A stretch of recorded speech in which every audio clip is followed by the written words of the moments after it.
মনে করি যে বন্দিনী 2 আরো বেশি সামাজিক বার্তা নিয়ে আসবে এবং এটা পড়লে পাঠকরা যথেষ্ট উপকৃত হবে এবং ভালোও লাগবে।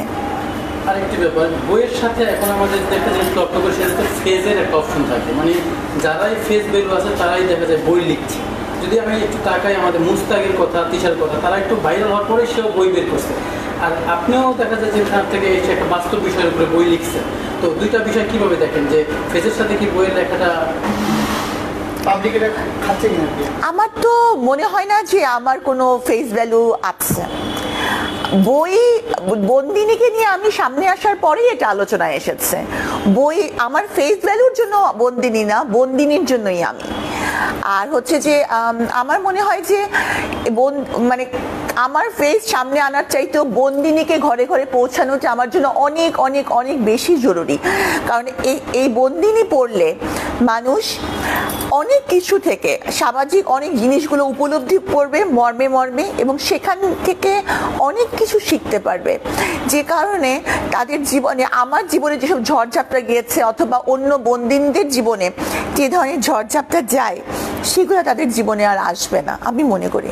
এই বন্দিনী লিখতে গিয়ে যেহেতু মানে যেহেতু ভিতরের কথাগুলো লিখেছেন, যেই তথ্যগুলো আমরা জানতাম না বা জানি না, হ্যাঁ, তো এই তথ্যগুলো উঠে আসার ফলে আপনার উপরে কি কোনো প্রভাব পড়েছে কিনা, যারা আমাদের দায়িত্বে রয়েছে দেশে বা এরকম কোনো বিষয়? আসলে আমি যখন বন্দিনী হিসেবে কারাগারে ছিলাম, ওইখানে আমি অন্তত মহিলা কারাগারের কথা বলবো, কারণ ওখানকার কারাগারে আমি ছিলাম। আমি ওখানে দেখেছি যে যথেষ্ট বন্দিনীদের মানবিক উন্নয়নের জন্য যথেষ্ট চেষ্টা করা হয় এবং তাদের রেগুলার যে ফুড প্রোভাইড করা, তাদের জন্য যা করার, এবং তারা যাতে বার হয়ে কোনো কর্মসংস্থানের সুযোগ পায়, তাদেরকে অনেক কিছু কিন্তু শেখানো হয়। যেমন হচ্ছে যে কাঁথা সেলাইয়ের কাজ, টেইলারিংয়ের কাজ, বাগান করার কাজ, পার্লারের কাজ, এগুলো তাদের শেখানো হয় যাতে তারা ভবিষ্যতে বের হয়ে নিজেদেরকে অ্যাকোমোডেট করতে পারে। তো কর্তৃপক্ষের কিন্তু পুরো সদিচ্ছাই রয়েছে, কিন্তু বন্দিনীরা যখন বের হয় সমাজ তাদেরকে গ্রহণ করে না, তাদেরকে কোনো কাজ দিতে চায় না। একটা টেইলারিংয়ে যদি কেউ কাজ দিতে চায়, ধুর ও তো জেল খেটে আসছে, ওকে আমরা কেন কাজ দিব? তো এই মনোভাবটা যাতে মানুষের চেঞ্জ হয়ে যায়, তারাও যাতে সমাজে কন্ট্রিবিউট করতে পারে, এটার জন্যই আমার বন্দিনী, আর এটার জন্যই আমার কাজ। আচ্ছা, আরেকটি প্রশ্ন, সেটি হচ্ছে আপনার ডাক্তার থেকে লেখালেখি প্রফেশনে বেশি চলে গিয়েছে অনেকে বলে, তো সবাই বলছে ডাক্তার সাবরিনা এখন ডাক্তার প্রফেশনে চলে যাওয়ার কারণ হচ্ছে সে এখন তার কোনো রোগী নেই বা তার কোনো হসপিটাল পাচ্ছে না, এরকম অনেক কথা শোনা যায়। তো এই জায়গা থেকে কি আপনি প্রফেশন চেঞ্জ করেছেন, নাকি আপনার জায়গাটায় প্রফেশনটাকে আপনি ভালোবেসে এখনো ডাক্তার? চিকিৎসক জিনিসটা আমার সত্তার সাথে জড়িত আছে। আমি যখন MBBS পাস করি তখন থেকে আমি চিকিৎসক না। আমি যখন ছোটবেলায় পড়তে বসতাম তখন থেকে আমার মা বলতেন ডাক্তার হতে হবে, ডাক্তার। তো ওই ডাক্তার কথাটা আমার মনে পতিত হয়ে গেছে অনেক আগে থেকেই। তো আল্লাহর রহমত যে আমি MBBS পাস করেছি, BCS করেছি, তো তারপর হচ্ছে যে আমি স্পেশালিস্ট হয়েছি, কার্ডিওভাস্কুলার সার্জন হয়েছি। তো এই জিনিসটা আমার সাথে আছে, এটা কেড়ে নেওয়া কখনই সম্ভব না, এটা থেকে আমি কখনো বেরিয়ে আসতে পারবো না। তবে এখন আমি যেটা মনে করি যে আমি এমন একটা এপিসোডের ভিতর দিয়ে গিয়েছি যে আমার একটা সামাজিক দায়বদ্ধতার কথা আমি একদম স্পেশালি অনুভব করি। যেমন অন্যান্য অনেকেই কিন্তু জেলে যায়, জেলে যাওয়ার বিষয়টা তারা গোপন রাখে, জেলখানা থেকে ফিরে ভুলে যেতে চায় যে কখনো জেলে ছিলাম। জেলের মানুষের জন্য কিছু করার চিন্তা ভাবনা তাদের মাথায় আসে না, বা বিভিন্ন সামাজিক কারণেই তারা হয়তো বাধাগ্রস্ত হয়। তো আমি যদি এটা নিয়ে কাজ না করি, কে কাজ করবে? এখন পর্যন্ত কিন্তু জেলখানার বন্দিনীরা বের হয়ে আসার পরে বন্দিনীদের রিহ্যাবিলিটেশন নিয়ে এই পর্যন্ত বাংলাদেশে তেমন কোনো কাজ হয়নি। তা আমাকে তো এটা করতে হবে। অনেকে বলছিল আসলে ভাইরাল হওয়ার পরে আসলে ডক্টর সাবরিনার জনপ্রিয়তা আগের থেকে বেড়ে গিয়েছে, আসলে কতটা সত্য? আসলে ভাইরাল ব্যাপারটা, মানে ভাইরাল জিনিসটার সবচেয়ে মূল্য বোধহয় বাংলাদেশে আমিই দিয়েছি। আমার চেয়ে বেশি মূল্য ভাইরাল হওয়ার জন্য কেউই দেয়নি। একটা মানে মামলার পরিপ্রেক্ষিতে যে পরিমাণ ভাইরাল আমাকে হতে হয়েছে এবং তার জন্য আমাকে 3টা বছর কারাগারে কাটাতে হয়েছে, তো আমার ভাইরাল জিনিসটা আমার জন্য ভীতিকর। ভাইরাল হওয়াটা আমার উদ্দেশ্য না। আমার উদ্দেশ্য আমি বন্দিনীকে দাঁড়ে পৌঁছাবো, ঘরে ঘরে পৌঁছাবো, এবং এই বার্তাটা আমি দিব আমার জীবনের শেষ মুহূর্ত পর্যন্ত। এটা আমার ইচ্ছা। অনেকে বলছিল আসলে প্রিন্স মামুন থেকে লায়লার থেকে ডক্টর সাবরিনার জনপ্রিয়তা অনেক বেশি, আসলে এটা কতটা সত্যতা বলে মনে হয় আপনার কাছে? আমার ব্যাপারটা তো ভিন্ন। আমি জনপ্রিয় হওয়া আমার উদ্দেশ্য না। আমি নেগেটিভ থেকে শুরু করেছি, মানুষের নেতিবাচক জিনিস নিয়ে আমি শুরু করেছি। আমি জনপ্রিয় হয়ে কি করব? আমার জনপ্রিয়তা মানে আমি জানি না আমার কতটুকু জনপ্রিয়তা আছে। তবে হ্যাঁ, আমি যেখানেই যাই বিশেষ করে নারীরা আমাকে বলে যে তুমি মেয়েদের জন্য ইন্সপিরেশন। কেন ইন্সপিরেশন? যে মেয়েরা যে ঘুরে দাঁড়াতে জানে, একটা মেয়েকে মিথ্যে গুজব রটিয়ে কোনো একটা কিছুতে সমস্যায় ফেলে দিলেই সে মেয়েটা কিন্তু মানে সে মেয়েটা যে মরে যাবে না, পড়ে যাবে না, থেমে যাবে না, থমকে যাবে না, এগিয়ে যেতে পারে, তার উদাহরণ তারা আমাকে মনে করে। তো এটা আমি মনে করি এটা আল্লাহর বিশেষ রহমত, এবং আমি তাদের সবচেয়ে বেশি কৃতজ্ঞ আমি গণমাধ্যমের কাছে। কারণ গণমাধ্যমের কারণেই আমি আমার বন্দিনী কথা মানুষের কাছে পৌঁছাতে পেরেছি। না হলে যখন আমি বই লিখছিলাম আমি ভাবতাম যে আল্লাহ আমি কেমনে জানাবো যে আমি একটা বই লিখছি, কেমনে মানুষ জানবে। তো আমি সবার কাছে কৃতজ্ঞতা জানাই এবং তাদের কাছে যারা আমাকে প্রিয় ভাজন মনে করে। নারীদের জন্য আপনি কি কাজ করতে চান? আসলে আমি তো সবসময় বুঝি যে একটা নারী পদে পদে বন্দিনী, তার পায়ে জন্ম থেকেই শেকল। এটা করা যাবে না, ওটা করা যাবে না, তুমি এখানে যেতে পারবা না, ওই কাজটা করতে পারবা না। সেটা যেমন বাবার বাড়িতে তেমনি স্বামীর বাড়িতে, এবং বৃদ্ধা হলে ছেলের বাড়িতে। একটা নারী তো দেখা যাচ্ছে যে আমাদের সমাজে এখন পর্যন্ত এই সব জিনিসই ফেস করছে। নারীরা কিন্তু শুধু কারাগারে গেলেই বন্দিনী হয় না, দেখা যায় যে সামাজিক প্রেক্ষাপটের কারণেই সে বন্দিনী।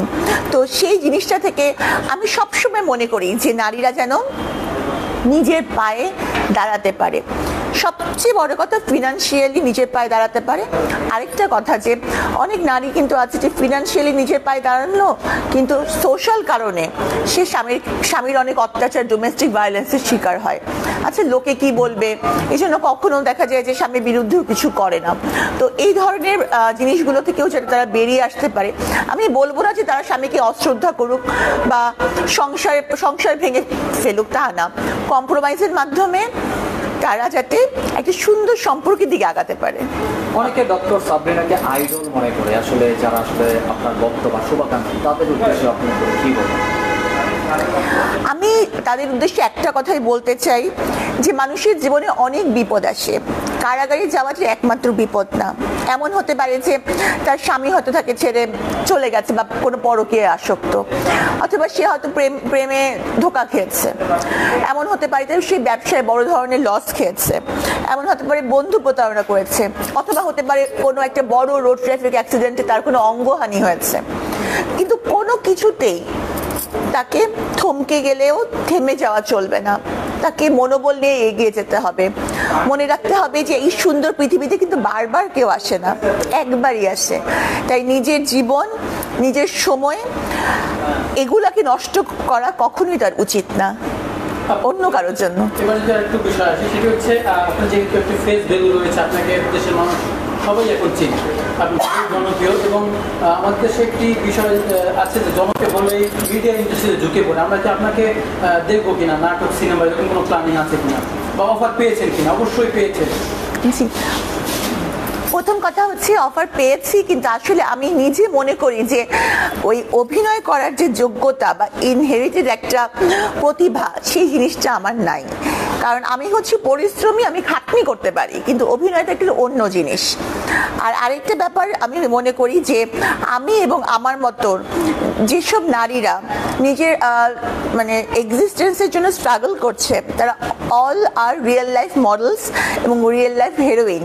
তা আলাদা করে নায়িকা হওয়ার দরকার নেই। না, আপনাকে কেন্দ্র করে যদি কোনো স্টোরি, এরকম কোনো রাইটার বা ডিরেক্টর লিখে যে না এই সাবরিনা লাইফ স্টোরি বা এরকম একটি স্টোরি আপনার ভালো লেগেছে, শেয়ার করেছে, আপনি করতে চান কিনা? হ্যাঁ, সেরকম যদি হয় তাহলে হয়তো, এবং সেরকম ডিরেক্টর যদি আমাকে দিয়ে করিয়ে নিতে পারে তাহলে আমার আপত্তি থাকবে না। আপনি একটা ইন্টারভিউতে বলেছিলেন আসলে আপনার শাকিব খানের সঙ্গে কাজ করার ইচ্ছা আছে, বাট সেই ইচ্ছাটা আসলে কতদূর আপনি যদি একটু জানতে চাই। আমি মানে শাকিব খানের সাথে কাজ করার ইচ্ছা মানে এরকম আমি কখনো বলছি বলে আমার মনে হয় না। কারণ হচ্ছে যে ওই আমি বারবারই বলছি যে ওই প্রতিভাটাই আমার নাই। আর শাকিব খান তো মানে আমি কি বলবো, সে একজন মেগা স্টার, মানে শাকিব খানের হাত ধরে বাংলাদেশ ফিল্ম ইন্ডাস্ট্রি একটা নতুন মাত্রায়, একটা নতুন জায়গায় উত্তীর্ণ হয়েছে আমি মনে করি। রিসেন্টলি আমি ওনার তুফান মুভিটা দেখেছি, ইট ওয়াজ রিয়েলি রিয়েলি অসম। মানে এ কারণেই যে শাকিব খান এতটা পরিশ্রমী যে একটা মুভি থেকে আরেকটা মুভিতে সেটার গেট আপ, লুক, অ্যাটিটিউড, মানে সব কিছু এমনভাবে মোল্ডিং করেছে, চেঞ্জ করেছে যে এটা সত্যি আমি বলবো যে এটা প্রশংসার দাবিদার। এবং আমি মনে করি যে বাংলাদেশ ফিল্ম ইন্ডাস্ট্রিতে তুফান একটা সত্যিকারের তুফান। হাতে যে দেখছি রহস্য দেখতে পারেন, এটা রহস্যটা হচ্ছে যে আমি যখন নিউ ইয়র্কে গিয়েছি তো ওখানে ট্যাটুর বড় বড় দোকান, তো জাস্ট হচ্ছে কি আমি কোনো ট্যাটু করার উদ্দেশ্যে না গিয়েছিলাম, যে জাস্ট হচ্ছে যে দেখার উদ্দেশ্যে যে ওখানে কিন্তু ট্যাটু, সবাই ট্যাটু করার জন্য মানে বিভিন্ন জায়গায় ট্যাটু, সারা গা ভর্তি ট্যাটু, এখানে মানে ফেসেও ট্যাটু। তো দেখেছি মানুষ কি করছে, তো যাওয়ার পরে মানে থাকে না যে একটা জিনিস দেখে মনে হয় যাচ্ছে আমিও করি। তো ওদেরকে আমি বললাম যে আমার প্রফেশন হচ্ছে আমি একজন কার্ডিয়াক সার্জন, আমার প্রফেশনের সাথে যায় এমন একটা ট্যাটু আমি করতে চাই, কিন্তু কম ব্যথা লাগবে এরকম। তো এটা হচ্ছে সবচেয়ে মানে কম ব্যথা লাগবে, মানে একটা চিকনি যেখানে ইসিজি এবং হার্ট, যেহেতু আমি কার্ডিয়াক সার্জন, হার্টের ছবি দেওয়া আছে। আপনি বলছিলেন শাকিব খানের কথা, আসলে শাকিব খান তো এখন অনেকে বলছে যে আসলে ইন্টারন্যাশনাল হিরো, জি। আগের সব রেকর্ডকে ছাড়িয়ে যাচ্ছে তুফানের মাধ্যমে। আসলে আপনার কাছে কি মনে হয় তুফান দেখে? আমি তো বললাম তুফান দেখে আমার মনে হয়েছে যে আমি মানে আই এম প্রাউড যে আমাদের দেশে এমন তুফানের মতো ছবি হচ্ছে, এবং ছবি হওয়া মানে কি ভবিষ্যতে আরো হবে, আরো ইমপ্রুভমেন্ট হবে, এবং শাকিব খান নিশ্চয়ই শাকিব খানকেও ছাড়িয়ে যেতে চাবে, তাই না? কারণ শাকিব খানের প্রতিদ্বন্দ্বী তো শাকিব খানই। তো আমি মনে করি যে আমরা আরো ইনশাল্লাহ ভালো ভালো মুভি পাবো, এবং ইন্টারন্যাশনাল এরিনাতে যে বাংলাদেশও এখন একটা গর্বের জায়গায় দাঁড়িয়ে বলতে পারবে যে আমাদের শাকিব খান আছে। আপু শাকিব খানের প্রসঙ্গ যেহেতু আসছে বলি, আপনি ছোট থেকে শাকিব খানের অনেক মুভি দেখেছেন। না না না, আমি কিন্তু তার অনেক মুভি দেখিনি। আমি কারাগারে যাওয়ার পরে ওনার আগের মুভিগুলো দেখেছি। আমি আগে I am not a movie person. মানে এই যে শাকিব খানের মুভি দেখার প্রতি আকর্ষণ কারণ হচ্ছে নতুন লুক, ট্রেলার বা গান দেখে। এই যে আগেও পরিচালকরা মুভি করেছে আর এখন রায়হান রাফিও করেছে, তো এই যে ভালো লাগাটা আপনার তৈরি হয়েছে, এই ড্রাইভারটা কি আপনি আগের পরিচালকদের দিবেন যে আমাদেরকে ভালো লাগা তৈরি করতে তারা পারেনি, বা তাকে নিয়ে এরকম ব্যবহার করেছে, তাকে কাজে লাগাতে পারেনি, কি বলবেন পরিচালকদের উদ্দেশ্যে? আসলে আমি আগের পরিচালকদের উদ্দেশ্যে, মানে আমি তো আসলে বললাম যে আমি I am not a movie person, movie সম্পর্কে অত ভালো বলতে পারবো না, কিন্তু বাংলাদেশে কিন্তু আগে বিখ্যাত সব পরিচালক অনেক বিখ্যাত বিখ্যাত সিনেমা বানিয়েছে, তাই না?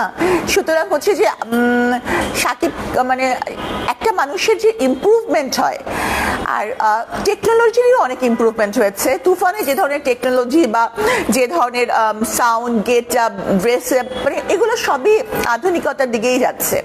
তবে আধুনিক হলেই যে একটা মুভি খুব ভালো হয়ে যায় তা না।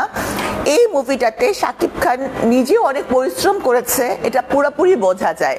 তার সব কিছুতেই সে একটা নতুন চেঞ্জ নিয়ে এসেছে।